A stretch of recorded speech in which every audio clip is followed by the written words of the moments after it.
Hi again, everyone, and welcome back to Derek Arden Negotiation, the art of negotiation with Derek Arden.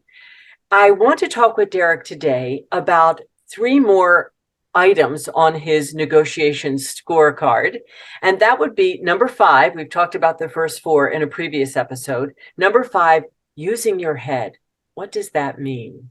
Well, basically, we've got this neck-top computer, Tracy, that we have here, and it has different functions.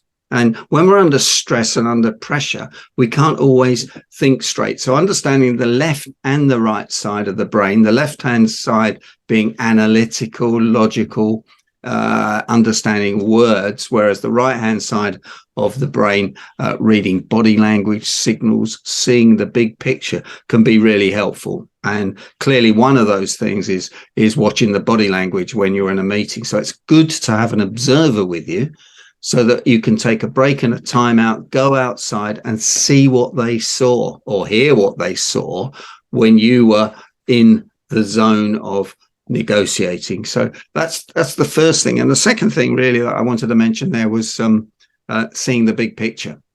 Because when we get under stress, under pressure, we haven't got time, we're getting flapping around a bit, we can't see the big picture, which is why everyone says, or we've been saying for years, sleep on it. You know, don't make your mind up now when you're tired. Sleep on it. See how you feel about it in the morning. Because the left side and the right side of the brain processes all the information while we're asleep and gives us a chance to assimilate it, which is why we often wake up in the middle of the night with the answer to a situation, or in the shower in the morning, or driving to work, or walking the dog when we're chilled out and relaxed. So understanding how to use your brain is really important, and there's some other tips in win-win for anyone watching this. Yeah, the other piece though, I'm curious about, do you really have time in a negotiation? Is it appropriate in a negotiation to say, let's sleep on it? No, it's not. But what is appropriate is to take a time out, and that's the jargon that's used, and say, look, let's say you and I were negotiating together. So would you, Tracy and I just need a few minutes outside, just think this through and think your proposition through before we come back to you. Because when you're put under pressure, you can't think straight, and therefore you do need a break, which is why it's powerful to take someone with you. Or if you don't take someone with you, just go outside and make a phone call, or write it down on a piece of paper, because clearing your head, putting things on paper is really helpful. So yeah, and sometimes you can come back the next day, can't you? It depends on it. But just taking a break and a time out and going out and smelling the roses or smelling the coffee or whatever the expression is can be really, really helpful. Great. One more tip. This would be number 6 or number 7, rather, lying. What do you do about lying in a negotiation situation? Well, body language and lying is pretty closely.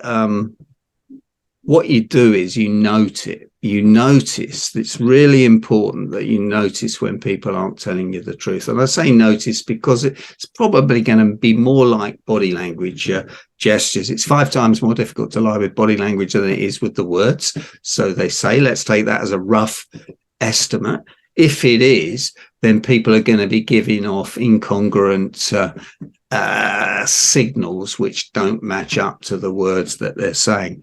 And it's really important that you notice that. And so what do you notice? What do people do when they're lying, or when it appears they could be? The thing they do more than anything is that they scratch their nose or they scratch their face. So it's the hand to face gestures. Pinocchio's nose grew every time he told a lie. Professional negotiators or professional liars would know that they shouldn't rub their noses. So they might go a bit more stilted, but any sort of fidgeting or shuffling around or moving backwards is showing the person's uncomfortable.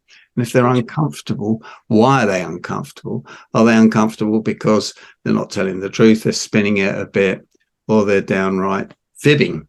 Now, professional liars are pretty good at this, but they still give things away, and there's still signals in there, in what they're presenting to you, etc. And if it doesn't feel right, it probably isn't right. and never ignore your gut feel. That's Yes. what I say to anybody, because the gut's telling you something, and we thought the brain was in the stomach up to 200 years ago. So, because that's where we got that intuitive feeling. So, yeah. Mhm. Yeah. And if you fear, if you notice, if you suspect someone is lying, what's your response? Literally, what do you say? I need to think about this a little bit. Mhm. Or I go into my Columbo routine. I can't quite get my head around this, Tracy. I think I need a little bit of time to think about that.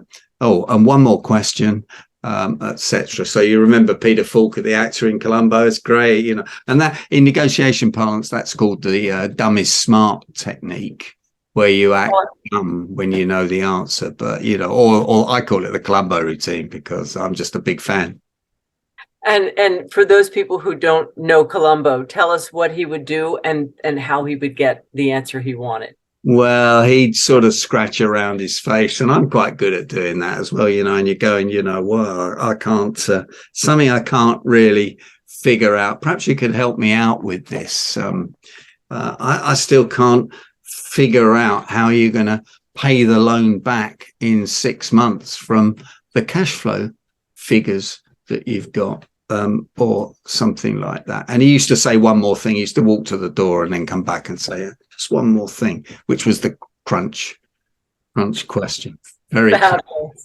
Yeah. I use that a lot. So when you're playing with your hair, when you're scratching your head, it's not because you're lying, it's because you're responding to the person who could be lying by saying, I can't seem to wrap my head around that. Absolutely. Help me understand that. Fabulous, Derek. Yeah. Great work. We'll be back with another episode shortly. Thank you. Thanks, Tracy.